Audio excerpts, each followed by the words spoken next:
Hormuz జలసంధిపై Donald Trump focus పెట్టారు. Iran హార్మోజ్ను మూసివేయడంతో ప్రపంచ దేశాలపై ఒత్తిడి పెరుగుతోంది. దాదాపు అన్ని దేశాలు ఈ యుద్ధం కారణంగా ప్రభావితమవుతున్నాయి. దీనికి తోడు గల్ఫ్ దేశాల చమురుపై ఆధారపడినటువంటి దేశాల్లో పరిస్థితి రోజు రోజుకు మారిపోతోంది. ఇదే అదునుగా రష్యా తన ఆర్థిక బలాన్ని పెంచుకుంటోంది. ఇన్నాళ్ళు ఆంక్షల మధ్య ఉన్నటువంటి రష్యా ఇప్పుడు బహిరంగ మార్కెట్లోకి వచ్చి క్రూడ్ ఆయిల్ విక్రయిస్తోంది. దీంతో రష్యా ఆర్థికంగా బలపడడంతో అమెరికా పైన ఒత్తిడి పెరుగుతోంది.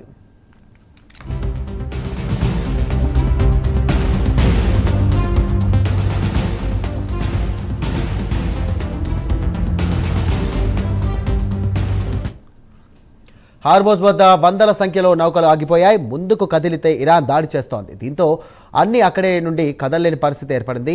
అమెరికా సేనలు రక్షణ కల్పిస్తాయని ట్రంప్ చెబుతున్నప్పటికీ వాస్తవ పరిస్థితులు మాత్రం దానికి అనుకూలంగా లేవు. అమెరికా సైన్యాన్ని రంగంలోకి దించుదామంటే అక్కడి నుండి నావలు చేరుకోవడానికి ఇబ్బందికర పరిస్థితులు ఉన్నాయి. హార్మోజ్ మొత్తం ఇరుగ్గా ఉండటం, నావలు యుద్ధానికి సిద్ధం అయ్యేలోపే ఇక ఇరాన్ దాడి చేస్తుండడం అమెరికాకు ఇబ్బందికరంగా మారింది.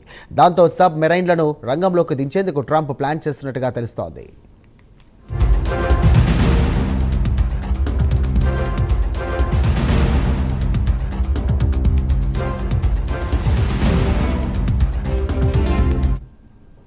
అమెరికా ఆర్మీతో పాటు మిగతా దేశాల సైన్యాలను ఈ యుద్ధంలోకి లాగడానికి ప్రయత్నిస్తున్నారు. ఇందులో భాగంగా చైనా, ఇంగ్లాండ్, ఫ్రాన్స్, జపాన్, దక్షిణ కొరియాలను హార్మోజ్ జలసంధి వద్దకు యుద్ధ నౌకలు పంపాలని ట్రంప్ కోరారు.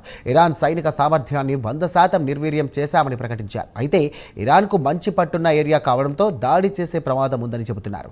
ఇరాన్ తీర ప్రాంతాలపై అమెరికా బాంబులు వేస్తూనే ఉంటుందని, అన్ని దేశాలు ఇక హార్మోజ్ నుండి నౌకలను విడుదల చేయించుకోవచ్చని తెలియజేశారు. హార్మోజ్ జలసంధికి త్వరలోనే స్వేచ్ఛ కల్పిస్తామని సైతం ఈ సందర్భంగా తెలియజేస్తున్నారు.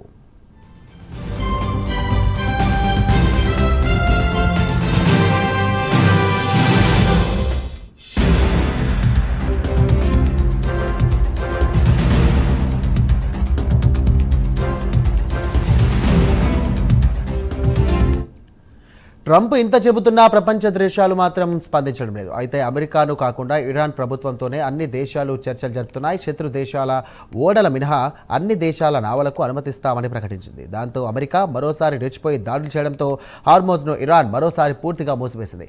అమెరికా దుందుడుకు చర్యల వల్లే నౌకలు చిక్కుకుపోయాయని పలు దేశాల విదేశాంగ మంత్రులు బహిరంగంగానే విమర్శిస్తున్నారు.